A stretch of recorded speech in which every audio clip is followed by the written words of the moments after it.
गोविन्दाय नमो नमः। श्रीकृष्णाय नमो नमः। नारायणाय नमोस्तुते। उपस्थित भाग्यवान जिज्ञासु वृत्त, भगवान श्री कृष्ण के आश्रय को नित्य ग्रहण करके हम उस दिव्य तत्व को प्राप्त करने का प्रयास कर रहे हैं, जो तत्व नित्य है, अविनाशी है, अखंड है, अनंत है, असीम है, अपार है, सत्य है, चित्त है, आनंद है, घन है।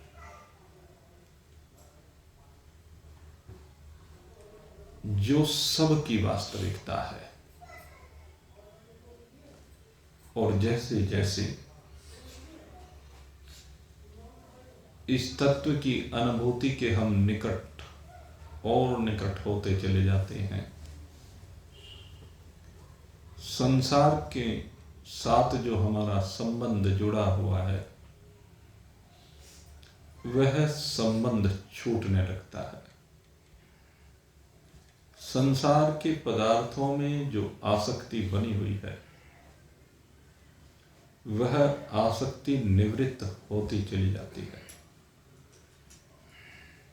और जैसे जैसे ये चित्त समझ से संयुक्त होता है, हमारी अपने स्वरूप से निकटता बनती चली जाती है। कल इसी विषय को लेकर के आचार्योपासना, इसके माध्यम से अपनी स्थिति का अवलोकन करने का प्रयास किया गया था कि जो निकटता अपने स्वरूप से बनती है उसमें परीक्षण करना चाहिए अपना। गुरु की सेवा, गुरु का संग, गुरु का आदर सत्कार, वो सब क्रियाएं जो गुरु को सुख पहुंचाने वाली हों, शास्त्र विहित भी है।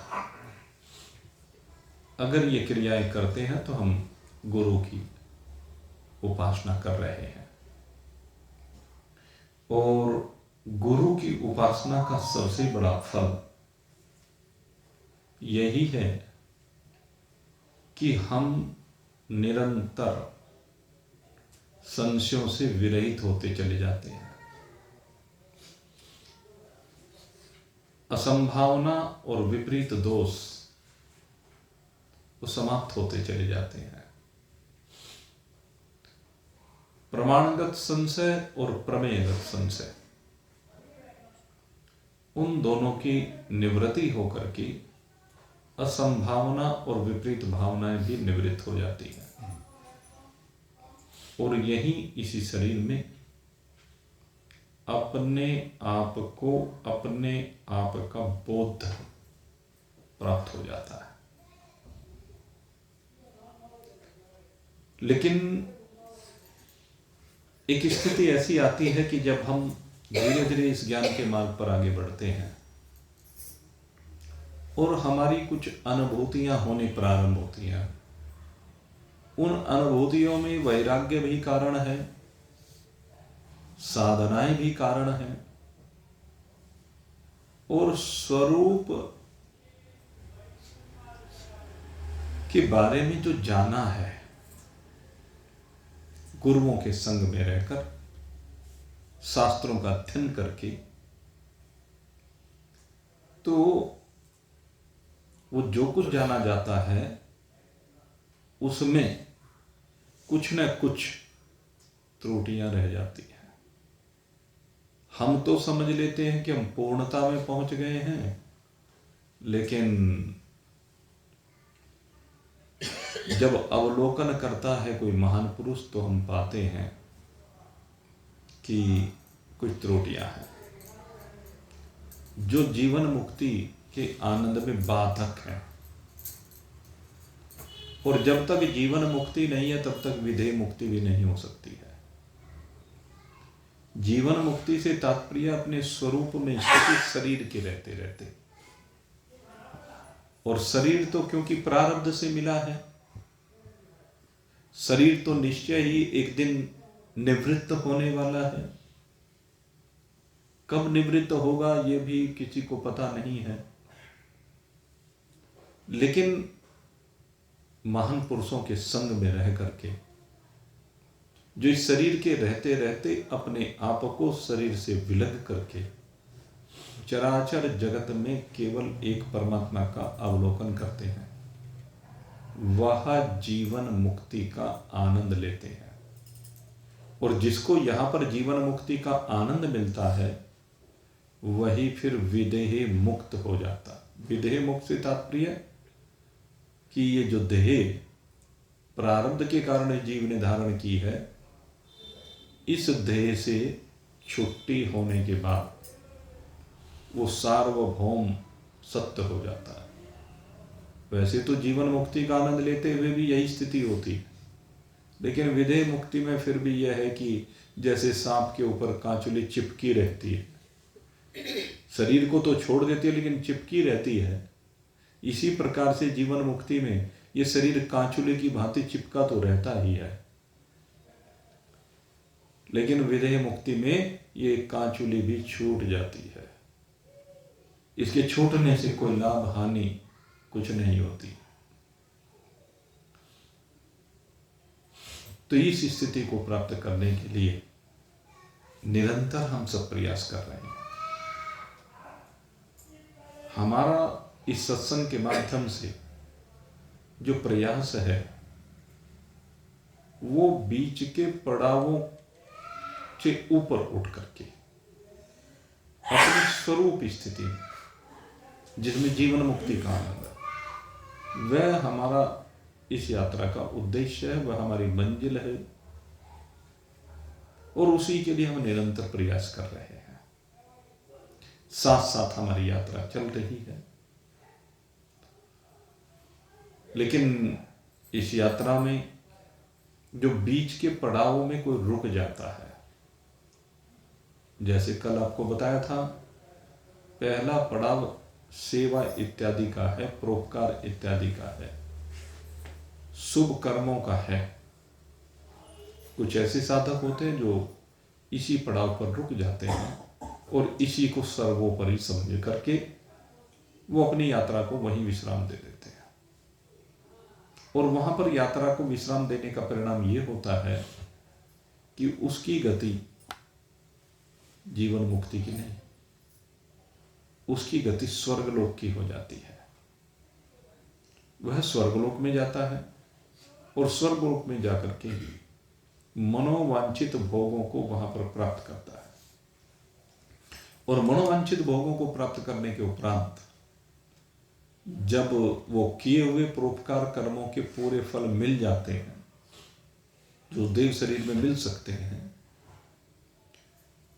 तो उनका परिपाक हो जाने के बाद क्षीणे पुण्य मृत्यु लोके ही विशंति, वो 1000, 2000, 5000, 10,000, 20,000 साल पृथ्वी लोक के हिसाब से स्वर्ग लोक में निवास करके लौट करके वापस इसी धरा पर आ जाता है। जैसी उसकी स्थिति में वो गया था, 10-20 हजार साल के बाद भी फिर वो उसकी वही की वही स्थिति रहेगी। अर्थात अब उसकी मनुष्य शरीर में जो यात्रा प्रारंभ होती है वो फिर वहीं से प्रारंभ होती है, उसी परोपकार से, उसी सेवा से। तो उसका जो बीच का ड्यूरेशन रहा है 10-20 हजार साल का स्वर्गलोक का, बस एक एक स्वप्न सा हो गया। लौट के बुद्धू घर को आए, यही तो हुआ। इसलिए कहते हैं कि ज्ञान योग में हम इन पड़ाव से ऊपर लेकर के जाना चाहते हैं। और इसके बाद बात आती है भगवान की भक्ति की, भगवान की उपासना की। और उपासना की अनेकानेक विधियां समय समय पर श्रवण करने को मिलती हैं। और श्रवण करने के बाद हम उनके माध्यम से अपने जीवन को भगवान की ओर ले जाने का प्रयास करते हैं। उसमें नवधा भक्ति आपने अनेक बार श्रवण की है। श्रवणम कीर्तनम विष्णु स्मरणम पाद सेवनम अर्चनम वंदनम सख्यम दास्यम आत्म निवेदनम। ये नवधा भक्ति का उपदेश, अर्थात इन 9 प्रकार से हम भगवान के समीप पहुंचने का प्रयास करते हैं और पहुंच भी जाते हैं। श्रवण करने से भगवान की महिमा का जब हम श्रवण करते हैं, कथा श्रवण करते हैं, श्रवण सबसे मुख्य है। इसलिए श्रवण को सबसे पहले लिया है हमेशा अध्ययन पर। जहां भी भक्ति की बात आती है वहां श्रवण सबसे पहले। संतों का संग है और संतों के संग में श्रवण है। श्रवण के बाद कहते जो सुना गया उसको गाना है, कहना है, जिससे वो पक्का हो जाता है। जैसे एक बालक विद्या अध्ययन करने के लिए जाता है विद्यालय में, तो वो सुनता है, खूब सुनता है, लेकिन वही बालक बड़ा होकर के शिक्षक बन जाए तो जब वो शिक्षक बन जाता है, जो उसने पढ़ा है वही उसे अब आगे पढ़ाना है। लेकिन जब वो उसको पढ़ाता है ना, तब उसे पता चलता है कि तूने तो कुछ भी नहीं पढ़ा, तूने तो कुछ भी नहीं जाना। वो चाहे टॉपर रहा हो, 100% नंबरों से पास हुआ हो, लेकिन जब प्रैक्टिकली वो पढ़ाता है ना, गुरु बनता है, तब उसे अपनी स्थिति का मालूम होता है कि वास्तव में मैंने अब तक कुछ पढ़ा ही नहीं था। अब पता चला जो पढ़ा था जीवन में तो अब उतरेगा, जीवन में तो अब उतर रहा है। तो जो सुना है उसको जब हम गाते हैं, कहते हैं, उसकी चर्चा करते हैं, तो तब उस तत्व की अनुभूति होती है। हमने बहुत सुना, महान पुरुषों के संग में बैठ करके बहुत सुना, बहुत मनन किया, लेकिन मेरे मित्रों जब से कहना शुरू किया ना, सुनाना शुरू किया ना, तो भाव तो तब समझ में आया। शास्त्र का भाव जब आप कहना शुरू करते हैं तब समझ में आता है, तब जीवन में उतरता है। इसलिए का श्रवणम कीर्तनम विष्णु अर्चनम वंदनम सख्यम दास्यम आत्मनिवेदनम। आगे भगवान से लो लगाने के लिए बहुत तरीके।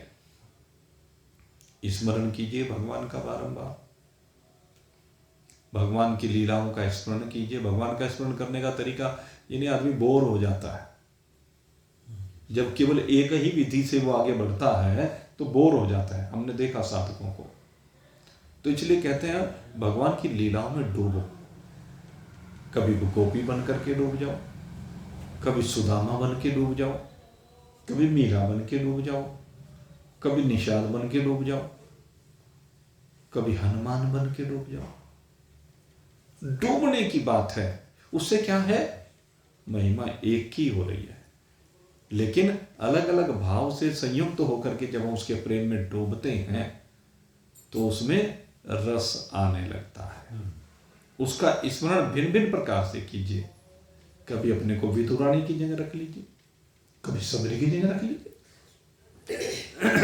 बात अपने आप को एक पात्र बनाना पड़ेगा, अपने आप में उस पात्र का भाव लाना पड़ेगा। जैसे उसने भगवान के प्रति समर्पण किया वैसा समर्पण करना पड़ेगा। सबरी ने जैसा समर्पण किया है ना, वही भाव हमें बनाना पड़ेगा। सबरी किस प्रकार से भगवान की प्रतीक्षा कर रही है, सबरी के मन में विश्वास है, इसलिए रोज तैयारी कर रही है। रोज सवेरे वन में जाकर, रोज जाती है वन में, किस लिए जाती है? कहते हैं वो पुष्प लेने के लिए जाती है, वो मीठे मीठे फल लेने के लिए जाती है। हमने केवल बेर के बारे में सुना है, लेकिन केवल बेर लेने नहीं जाती थी। अब 12 महीने बेर नहीं मिलते हैं। कहते हैं वन में जाकर के मीठे मीठे फल लेकर के आती है। जो मीठे मीठे फल उस मौसम के वो रोज लेकर आती है, क्योंकि उसको विश्वास है कि भगवान आएंगे। जब उसके मन में विश्वास है कि भगवान निश्चित आएंगे, तो रोज तैयारी कर रही है, क्योंकि किस क्षण आ जाए ये पता थोड़े ना है। इसलिए वो हर समय तैयारी करके रखती है। हमें मेरे मित्रों हर समय तैयारी रखनी चाहिए। न जाने किस घड़ी भगवान के कान में वो स्वर पड़ जाए, वो हमारी तरफ उसे भी घायल कर दे हमारे से मिलने के लिए। कब बन जाए भाव भगवान का पता नहीं। इसलिए मन में सबसे पहला विश्वास ही होना चाहिए, भगवान मिलेंगे। सबरी को विश्वास है, तो सबरी की तरह विश्वास करना सीखें, सबरी की तरह रोज तैयारी करना सीखें। बहुत से लोग तो कहते हैं कि मौत की तैयारी करके रखें, क्योंकि ये जिंदगी कब धोखा दे जाए कोई भरोसा नहीं है। एक न एक दिन तो ये जिंदगी धोखा दे जाएगी, निश्चित देगी। इसीलिए कहा तो कर ले भजन हरि का, ये जिंदगी धोखा दे जाएगी, तो कर ले भजन हरि का। तेरे मन की मन में रह जाएगी, तो कर ले भजन हरि का। तो हरि का भजन इसलिए हर क्षण का, इसलिए शास्त्र बार बार कहते हैं तस्मात् सर्वेषु कालेषु माम् अनुस्मर। तो बारंबार जब भगवान की लीलाओं का हम स्मरण करेंगे, बार बार भगवान के चरणों में अपना शीश नवाएंगे, बार बार भगवान के चरण कमलों की सेवा भाव से सेवा करें। कई प्रकार से हम भगवान के मंदिर में जाते हैं, उनकी सेवा करते हैं। और मैं कहता हूं मंदिर अपने हृदय को बना लीजिए, अपने हृदय के मंदिर में भगवान की मूर्त को बिठा लीजिए, और वहीं बिठा करके कन्हैया कन्हैया पुकारा करेंगे, लताओं में ब्रिज की गुजारा करेंगे। तो वहीं ब्रिज बना दीजिए, और वहीं ब्रिज बना करके उनका आह्वान कीजिए, उनको झूला झुलाइए, उनको भोजन कराइए। और एक उसमें बहुत सुंदर भाव आता है, जो रूठेंगे हमसे वो बांके बिहारी, तो चरण पड़ हम उनको मनाया करेंगे। तो वो रूठने और मनाने का भाव भी ये बड़ा दिव्य भाव है। अलौकिक भक्ति में ये बड़ा सुंदर भाव आता है कि भगवान हमारे से रूठ जाए या हम भगवान से रूठ जाए। जैसे कौशल्या जी का प्रसंग आता है ना, जब भगवान राम के जन्म की स्तुति है, उसमें माँ कौशल्या रूठ जाती है, और रूठ करके मुख मोड़ करके भगवान से बैठ जाती है। माँ से कहा भगवान ने, माँ क्या बात है, मैं तो ऐसे ही मिलता हूँ क्या, ऐसे ही आता हूँ क्या? कहने लिए तो जन्म जन्म की तपस्या होती है जिसके कारण से मैं आया हूँ, और तू मेरे से मुंह फिरा के बैठ गई। कहते क्यों ना फिराऊं, मेरा हक है। कि हाँ हक तेरा है, मैं मानता हूं, लेकिन बात तो बता कि क्यों। कहने लगे तुम ऐसे तो आए नहीं हो, फ्री में आ गए। बहुत तपस्या की है, बहुत साधनाएं की है, उसके बाद वरदान मांगा था मैंने, और जब वरदान मांगा था तो उस वरदान को पूरा करने के लिए आए हो तुम तो। कहने हाँ माँ बात तो सही है। कहने जब ये बात सही है कि वरदान को पूरा करने के लिए आए हो, तो वरदान को पूरा करो ना। कहने माँ वरदान तो पूरा करो, जब तो तेरा बेटा बन के आया हूं। कहले बेटा का तो बाप बन के आया। ये सुदर्शन चक्र हाथ में लिए हुए, ये कोमोद गदा हाथ में लिए हुए, ये शंख हाथ में लिए हुए हैं, ये तो जो चारों हाथ में शंख चक्र गदा पद्म लिए हुए है, ये बेटे का रूप है, ये तो जगत पिता का रूप है। अब तो जगत पिता अगर यदि बनकर के आएगा, इस रूप में आएगा, तो मैं तेरी कैसे स्तुति करूं, मैं तुझे कैसे अपना बालक मान करके तेरा सारा काम करूंगी, तुझे मनाऊंगी, खिलाऊंगी, पिलाऊंगी, पहनाऊंगी, कैसे संभव है?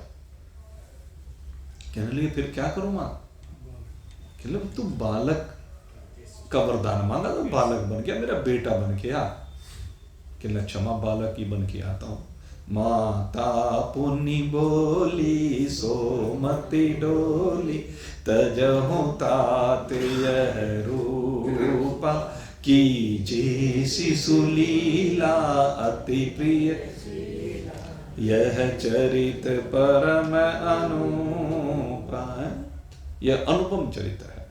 कहले मैं तो चाहती हूं कि तू ये शिशु बनकर के आ। और जब देखा, अच्छा उपजा जब ज्ञाना प्रभु मुस्काना हंसने लगे भगवान, कहने लगे इसको ज्ञान हो गया। तुरंत अपनी माया का पर्दा ढाला और सब भूल गए, और भगवान बालक बन गए, और बालक बन करके रोने लगे। और जैसे रोते हुए बालक को देखा, माँ यशोदा एकदम तुरंत बच्चे को उठाती और अपने हृदय से लगा लेती है माता कौशल्या। ये है, ये प्रेम की बात है। तो भक्ति में प्रेम है। हम किस प्रकार से अपने हृदय में बैठा करके उनकी सेवा करें। आप उसके साथ कोई भी नाता जोड़ करके सेवा कीजिए, यही आपको भगवान के पास पहुंचा देगा।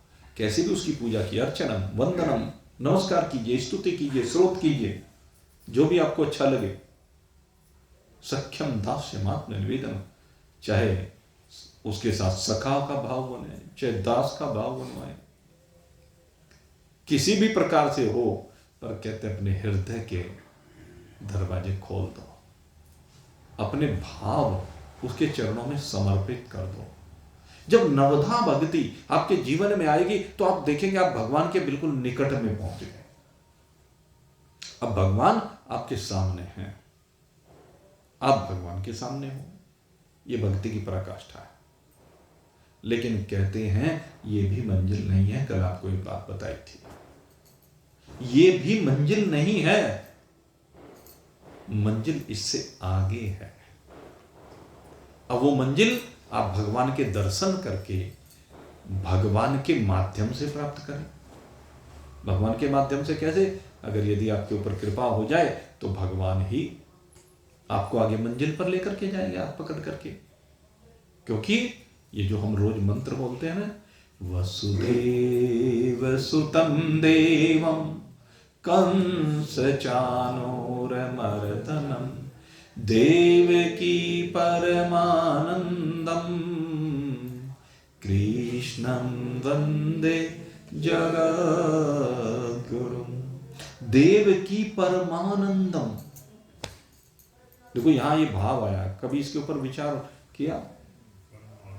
भगवान ने कहां देवकी को परमानंद प्रदान किया?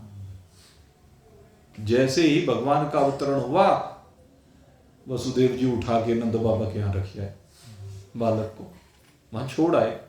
मां से तो बिछो हो गया, मां को आनंद कहां मिला? लेकिन ये बात जो कही गई है, देवकी को परमानंद कब मिला? जब भगवान हाथ पकड़ करके स्वयं उनके जीवन में गुरु को भेज देते हैं। स्वयं भेजा है भगवान ने।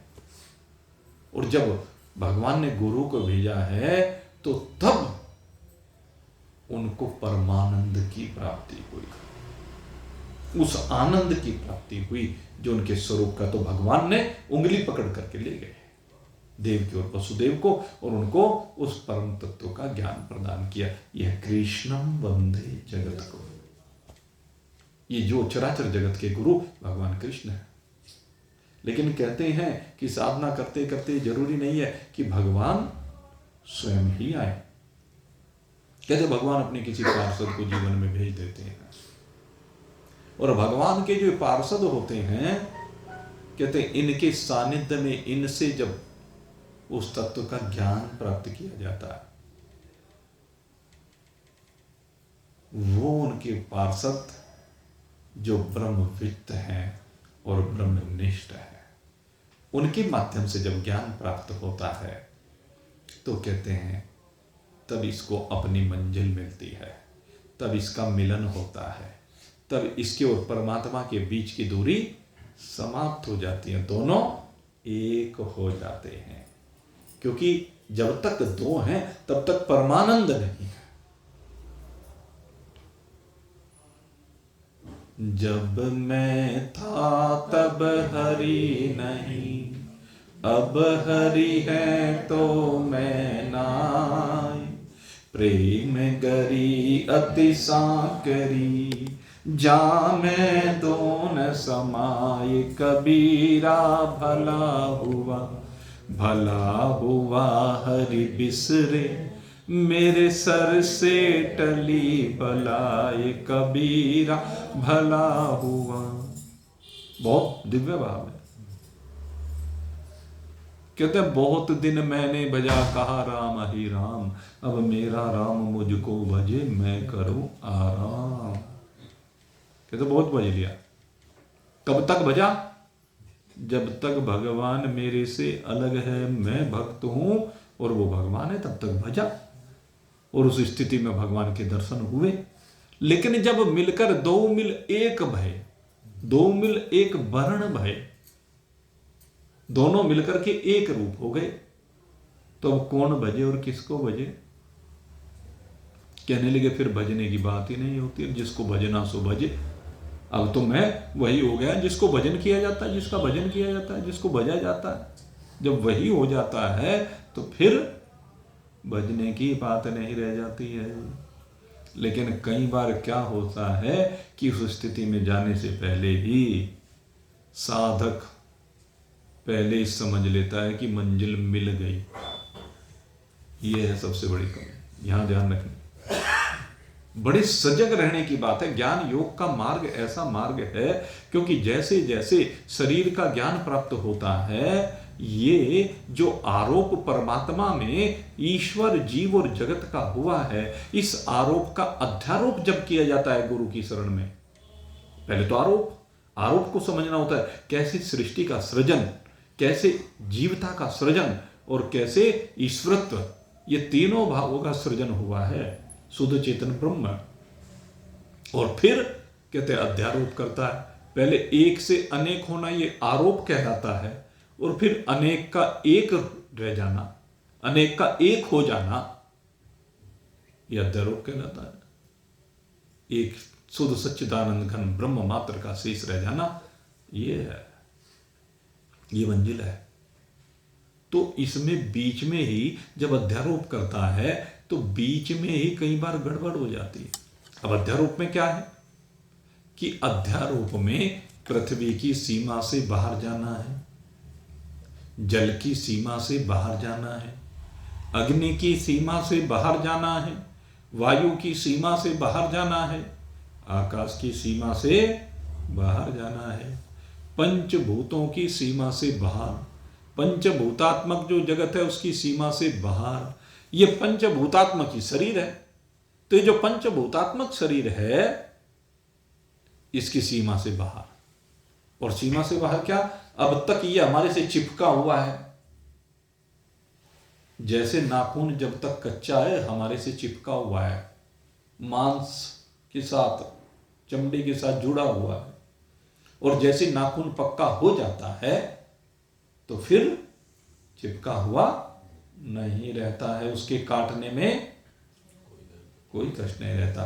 तो जब तक पंचभूतों से जरा सा भी चिपकाव है तो छोड़ने में कष्ट है, और जब पक जाए पक्के नाखून की तरह से फिर काटने में कोई कष्ट नहीं होता है। तो यही बात कह रहे हैं कि जब आप इन पांचों भूतों की सीमा से अपने आप को अलग अनुभव करते हैं, शरीर में भी और संसार में भी।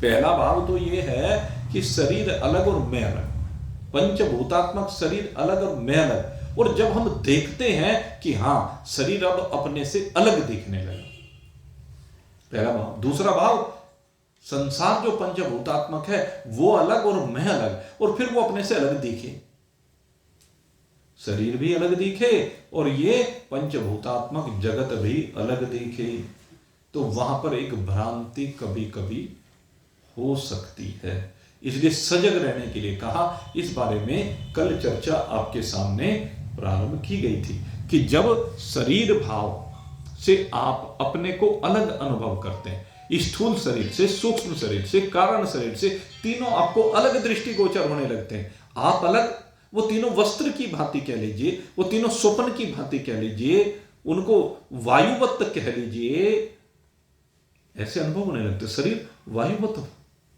जब आप पराकाष्ठा में पहुंचते तो वायुवत ही लगेगा, और जब बोध हो जाएगा तब वो वायुवत नहीं लगेगा, तब अपना स्वरूप दिखाई देगा, तब वो एक चैतन्य था। शरीर में भी एक चैतन्य तत्व ही, शरीर भी चैतन्य तत्व में परिवर्तित हो जाएगा, यह अंतिम स्थिति है। लेकिन पहले ही वायुवत आपको अनुभव होगा, और जब ये वायुवत अनुभव होगा तो आप इसको अपने से अलग अनुभूत करेंगे। इसी स्थिति में कहते हैं कि जब ऐसी स्थिति होती है तो समझ लेता है साधक कि मुझे अपने स्वरूप का बोध हो गया। लेकिन जैसे ही समाज में कोई भी थोड़ी सी भी मान सम्मान की स्थिति आती है तो फिर से वहीं चिपकाव सा हो जाता है। महान पुरुषों को भी देखा गया है ना, जो महान पुरुष होते हैं उनके बारे में एक कहावत है भाई, कंचन तजना सहज है, सहज त्रिया काने, कंचन तजना सहज है, सहज त्रिया काने। कंचन माने धन, संपदा, उसका त्याग करना कहते हैं आसान है। जो परोपकारी लोग होते हैं तो रोज ही करते रहते हैं। परोपकारी लोग तो क्या होता है कि जब भी परोपकार का अवसर मिलता है अपनी माया को लो भाई परमार्थ के काम में लगाते रहते हैं। मंदिर का काम हुआ मंदिर में लगा दिया, कथा का काम हुआ कथा में लगा, भंडारे का काम हुआ भंडारे में लगा, गरीबों की सेवा की जरूरत पड़ी वहां लगा, जहां भी देखा वो लगाते ही रहते हैं, स्वाभाविक है। इसलिए कंचन का तजना सहज है, सहज त्रिया काने। और जब शरीरों की स्थिति का पता चल जाता है कि शरीर तो विनाशी है, इस विनाशी शरीर में क्या आसक्ति, तो कहते हैं पति पत्नी का संबंध, दोनों का एक दूसरे का जो प्रेम है, कहते हैं वो सब भी कहते हैं आसानी से त्याग हो जाता है। लेकिन मान बड़ाई ईर्ष्या, मान बड़ाई ईर्ष्या, दुर्लभ तजनाई, इनको तजना ये सबसे दुर्लभ है। महान पुरुषों में भी देखा गया है कि इनका त्याग बहुत मुश्किल से होता है, और यही कमी है। अगर ये इनका त्याग नहीं हुआ है, इनकी आसक्ति है, तो वहीं अधूरापन है। पहली बात तो ये कही। अगर अनुकूल और प्रतिकूल परिस्थिति के प्राप्त होने पर, लाभ और हानि के प्राप्त होने पर, जय पराजय मान अपमान के प्राप्त होने पर आपके अंदर कोई स्फुरना होती है, अगर कोई स्फुरना हो रही है, पॉजिटिव नेगेटिव, सुख या दुख की अनुभूति हो रही है, तो इसका मतलब है अभी अधूरापन है, अभी पूर्णता की स्थिति बनी नहीं है। सम दुखम सुखम धीरम सोमृतत्वाय कल्पते। क्या कहा? जो सुख और दुख दोनों में सम है, उनसे आपके हृदय में कोई स्फुरना उत्पन्न नहीं होती है, कोई चिपकाव नहीं होता है। उस स्थिति में कहते हैं सुख और दुख जो उनसे प्राप्त हो रहा है, समता की स्थिति, कोई स्फुरना नहीं तो पूर्ण, और स्फुरना है तो अपूर्ण, अपूर्ण है तो इस कमी को दूर कीजिए। ये कमी दूर करने की आवश्यकता है। दूसरी आगे और बात जो कही है कि मान लीजिए अभी नाम में चिपकाव है, तो किसी ने नाम लिया और नाम लेते ही एकदम हमारे अंदर भाव की ये जो नाम ले रहा है ये तो मेरा ले रहा है, ये चिपकाव है। कहने इसका मतलब भी शरीर में आ सकती है, नाम में आ सकती है, वर्ण में आ सकती है, कर्म में आ सकती है, ये दूसरा भाव है। और उसके बाद कहा, कहते हैं जो साधक है, कल आपको समझाया था 3 अवस्थाएं होती हैं, जागृत, स्वप्न, सुषुप्ति। जागृत अवस्था में विवेक हो जाता है, ब्रह्म सत्यम जगन मिथ्या, ये विवेक को कल काफी परिभाषित कर दिया था, इसलिए उसमें नहीं जाएंगे विषय में। तो जागृत अवस्था में जो विवेक हो जाता है, जागृत में टिका रहता है। फिर स्वप्नावस्था आती है तो उसमें वो विवेक टिका रहता है। लेकिन जिस समय सुषुप्ति अवस्था आती है, तो सुषुप्ति अवस्था में चूंकि अंतःकरण प्रभावी नहीं होता है, वहां पर केवल जीव विराजमान होता है, कारण शरीर जिसको कहा है। तो उस अवस्था में कुछ ध्यान नहीं रहता, क्योंकि ये जो भी कुछ विवेक का विषय है ये इससे नीचे नीचे है। इसलिए सुषुप्ति अवस्था समता की अवस्था है, शांत अवस्था है। लेकिन कहते हैं जैसे सुषुप्ति से जब जागृत में आता है, तो सुषुप्ति से जागृत में आने पर एक तो यह है कि विवेक रहता ही है, और एक यह है कि जागने के बाद कुछ समय के बाद विवेक होता है, कुछ समय के लिए वो विवेक विस्मृत हो जाता है। तो अगर विवेक विस्मृत हो रहा है तो इट मीन अभी कमी है, अभी स्वरूप में विद्यमानता नहीं है। कहते कब, कहने हर स्थिति में वो विवेक बना रहे, और ये स्थिति समाधि की स्थिति कही गई। कहते हो उस स्थिति में जागृत, स्वप्न, सुषुप्ति, ये तीनों अवस्थाएं आती रहती है, जाती रहती है, लेकिन वो विवेक चैतन्य रूप में बना रहना चाहिए। चिन्मय स्वरूपता अपनी सुषुप्ति में भी बनी रहनी चाहिए, उससे फिर वो विश्राम नहीं मिलेगा जागृत में आने पे, वो निरंतर स्थिति है। तो ये जो चिन्मयता है, ये जो चैतन्यता है, जो अपना स्वरूप है, वो सदा है। दूसरे एक बात और कही कि जो साधक होते हैं उनमें कई बार ये भाव आ जाता है जो एक बहुत बड़ा विकार है कि गुरु जी भी मान सम्मान दें। उसके अंदर एक अहम आ जाता है साधक के अंदर, एक गुरु के 10 शिष्य, मान लीजिए 10 तो 20 तो 50 तो जो भी आप कल्पना कर लें। अब एक स्वाभाविक है कि जैसे विद्यालय में शिक्षक पढ़ाते हैं तो कुछ बच्चे ऐसे होते हैं जिनसे अध्यापकों को भी लगाव हो जाता है, और उसके पीछे कारण क्या है? उसकी पढ़ाई, उसका आचरण, चलना फिरना, जो उसका आचरण है वो प्रभावित करता है, और उस आचरण के द्वारा प्रभावित किए जाने के कारण से लगाव स्वाभाविक है।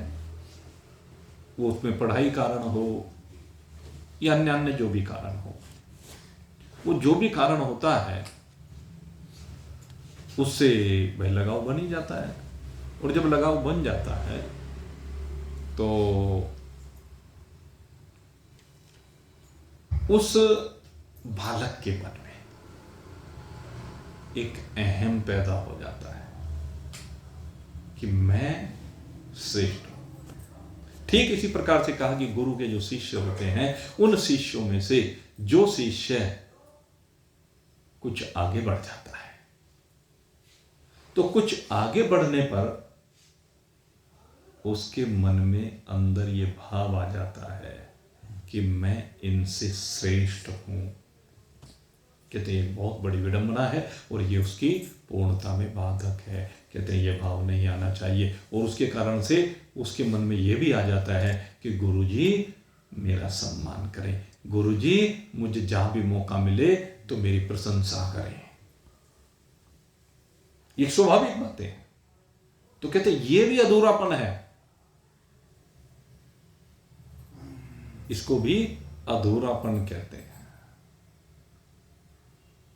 जब भी मौका मिले, कहते हैं उसके मन में भाव आता है, कहीं मंच पर मान लो बोलने की बात आ रही है, तो गुरुजी मान लीजिए 10 अच्छे लगते हैं, कहीं किसी से बुलवा दिया, कहीं किसी से बुलवा दिया, तो जौन सा उनमें सबसे श्रेष्ठ अपने को समझता है, कभी उसका नंबर ना आए, उसका नंबर ना आए तो उसे लगे मेरी तो अवहेलना हो गई।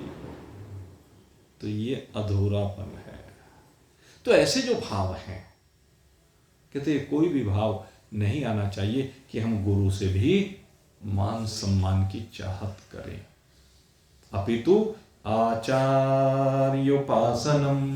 भगवान कहते हैं ये जो साधक में कमियां रहने की संभावना है, जिनकी तरफ ध्यान ही नहीं जाता है, और उनकी तरफ ध्यान ना जाने के कारण से साधक अपूर्णता के होने पर भी, अधूरे ज्ञान के होने पर भी अपने को पूर्ण ज्ञानी मान लेता है।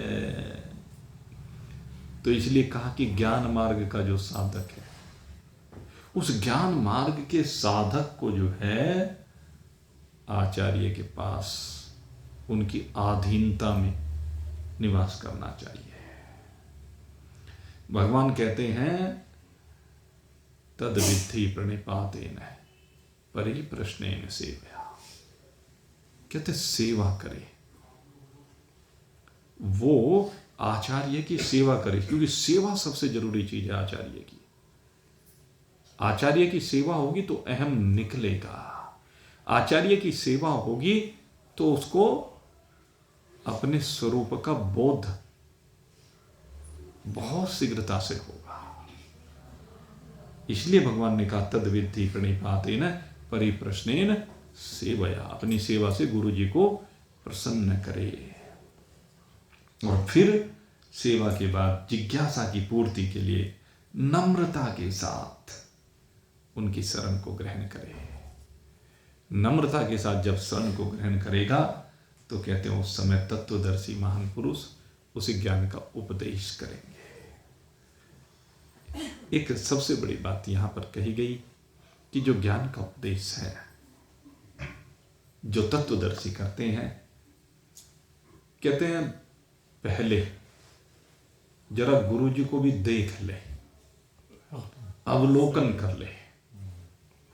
क्या अवलोकन कर ले? बहुत सी बातें इसमें हैं। कहते हैं कि जो गुरु जी हैं वो दिखाई देने चाहिए उसको कि वास्तव में इनको अपने स्वरूप का बोध है, ये वास्तव में ब्रह्मवित्त हैं, ये वास्तव में ब्रह्मनिष्ठ हैं, और ये कर्मयोग के साधन को भी, भक्ति योग के साधन को भी और ज्ञान योग के साधन को भी भली प्रकार से जानते हैं। 3 प्रकार के जो साधन हैं, कर्म, भक्ति और ज्ञान। आपने देखा होगा बहुत से महान पुरुष केवल कर्मयोग की तरफ, बहुत से लोग ऐसे होते हैं जो केवल भक्ति योग की ओर, और बहुत से ऐसे हैं कि जो आगे केवल ज्ञान योग की चर्चा। लेकिन पूर्णता की बात जब है, जब तीनों योग समाहित होकर के चले, ये तीनों योग की बात है, वहां कर्मयोग की भी पूरी पराकाष्ठा, भक्ति योग की भी पूरी पराकाष्ठा और ज्ञान योग की पूरी पराकाष्ठा, जो तीनों के तत्व को भली प्रकार से जानते हो। आप एक सबसे बड़ी कमी मैं आपको बताऊं, कर्मयोग तो जो होते हैं वो भाई उन्हें तो संसार की जो बताया आपको प्रारंभिक जो पड़ाव है वो केवल उसको सर्वोपरि मानते हैं कि नर सेवा नारायण सेवा, बड़ी अच्छी बात है। लेकिन दूसरा क्या है, जो भक्ति के मार्ग से आगे बढ़ने वाले हैं और भक्ति योग के जो आचार्य हैं उन्होंने एक, अब वो जैसे वो है ना कि वो लोमड़ी की पहुंच में कि अंगूर खट्टे हैं, अंगूर पहुंच तो बनी नहीं तो क्या कहेगा कि अंगूर खट्टे हैं। तो इसी प्रकार से कई भक्ति योग के आचार्य वो उस ज्ञान मार्ग की वास्तविकता को समझ तो पाए नहीं, उनका पड़ाव भक्ति योग पर ही हो गया। और इसलिए क्या कहते हैं कि भाई मुक्ति तो भक्ति की दासी है। आपको ये एक साधारणतः है, जहां भी भक्ति योग का सत्संग होगा वहां ही सुनने को मिलेगा। इससे सिद्ध होता है कि वो अभी पूर्णता की स्थिति में नहीं पहुंचे। भक्ति बहुत श्रेष्ठ है, इसमें कोई दो राय नहीं, लेकिन अनर्गल बातें करना अनुचित है।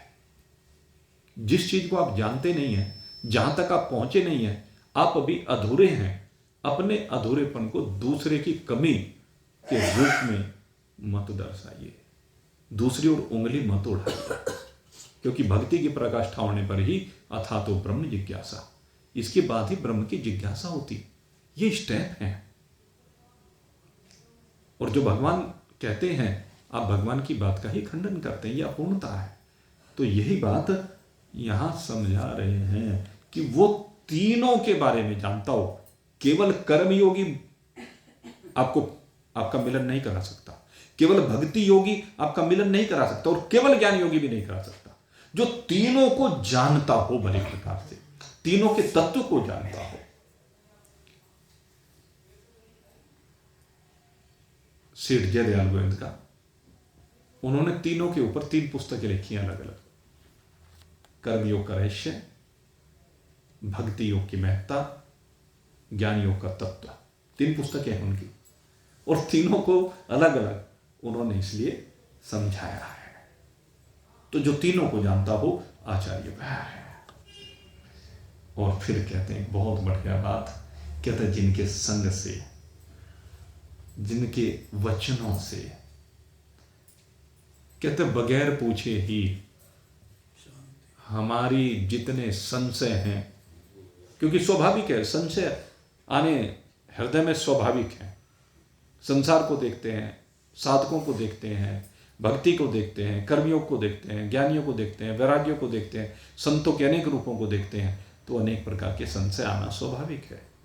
तो वे जब संशय हमारे मन में आते हैं तो कहते हैं कि स्वाभाविक ही उनके वचनों के द्वारा, उनके संग के द्वारा वे शंकाएं अपने आप निवृत्त हो जाती हों, तो वहां समझना चाहिए कि ये सद्गुरु हैं, जिनके पास रहने से मन प्रसन्न होता हो, शांति का अनुभव होता हो, जो केवल हमारे हित को दृष्टिगत रखते हों, और सबसे बड़ी बात कि हमारे से किंचित मात्र भी कोई अपेक्षा ना रखते हों, न धन की, न मान सम्मान पद प्रतिष्ठा की, और उसके बाद भी वो केवल हमारे हित के लिए चेष्टावान हो। जिनके पास में रहने से हमारी अपने स्वरूप की ओर स्वतः लगन बढ़ती चली जाए, जिनका संग, जिनका दर्शन, जिनका संभाषण, जिनका स्मरण हमारे दुर्गुणों को दूर करने वाला हो, सद्गुणों, सदाचार की वृद्धि करने वाला हो, ये संपत्तियां जिससे आती हों, और जिनके जैसी विलक्षणता, जिनके जैसी दिव्यता हमें किसी और में दिखाई दे, ऐसे आचार्य संत के पास रहना चाहिए। अपने उद्धार के लिए उनके साथ संबंध बनाना चाहिए, लेकिन उनके पास रहते एक बात का ध्यान भी रखना चाहिए। बहुत बड़ी बात कही, वो क्या करते हैं, क्यों करते हैं, उनकी दिनचर्या पर ध्यान देने की आवश्यकता नहीं है, क्योंकि अगर यदि दिनचर्या पर ध्यान देंगे तो कुछ त्रुटियां नजर आएंगी, क्योंकि शरीर के स्वभाव सबके भिन्न प्रकार के होते हैं। हमारी मनो स्थिति अलग तरह का दिनचर्या चाहती है, लेकिन सबके शरीरों के प्रारब्ध अलग अलग हैं। इसलिए कहते हैं कि हमें केवल ज्ञान पर ध्यान लगाना चाहिए, उनके बर्ताव किसके साथ कैसे हैं इस चीज को देखने की आवश्यकता नहीं है। श्रद्धा पूर्वक उनकी बस सेवा करते जाना चाहिए, हर प्रकार से उनकी सेवा करें। अगर वे महापुरुष ना चाहते हो तो गुरु और शिष्य का नाता भी बनाने की आवश्यकता नहीं है, क्योंकि जो महान पुरुष होते हैं वो शिष्य बनाते ही नहीं है, वो तो गुरु ही बनाते हैं। सच्चा गुरु जो होता है वो गुरुत्व ही उत्पन्न करता है। अगर ऐसे महान पुरुष मिलते हैं तो अपनी ओर से गुरु का भाव रखना चाहिए, उनकी ओर से शिष्य के भाव की अपेक्षा नहीं करनी चाहिए। तो ऐसे महान पुरुष के पास जाएं और उनको सेवा के द्वारा प्रसन्न करके अपने लक्ष्य को प्राप्त करें। ये है आचार्योपासना। तो भगवान ने ये यहाँ पर गुरु के तत्व को हमारे सम्मुख रखा है। और भगवान तो चाहते हैं भाई आप अपने स्वरूप में विराजमान हो, हम भी यही चाहते हैं कि सब अपने स्वरूप में विराजमान हो। आपके और परमात्मा के बीच की समस्त दूरियां समाप्त होकर के आप परमात्मा रूप से स्थिति वाले हों। इन्हीं शुभ भावों के साथ आज के सत्संग को भी यहीं पर विश्राम दे रहे हैं। कल फिर नहीं, परसों कल का अवकाश रखेंगे और परसों फिर आपकी सेवा में भाई उपस्थित होंगे भगवान की इस दिव्य अमृतमय वाणी को लेकर के। तब तक के लिए जय राम जी की भाई बोलिए। सच्चिदानंद भगवान